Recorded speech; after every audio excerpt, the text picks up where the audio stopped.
Welcome back to another technical deep dive here in the debug zone. Today, we're tackling a big question and breaking it down with insights from other users.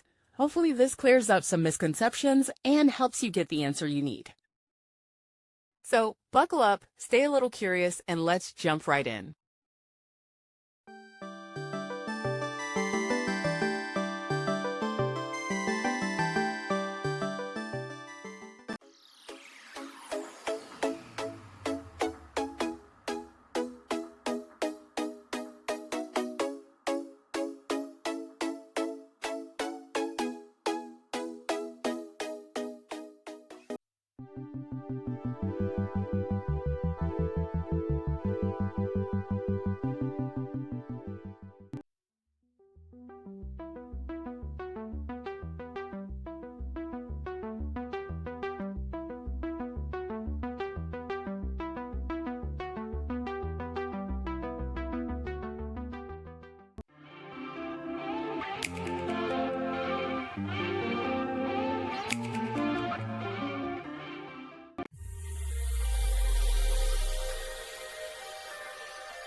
And that's a wrap.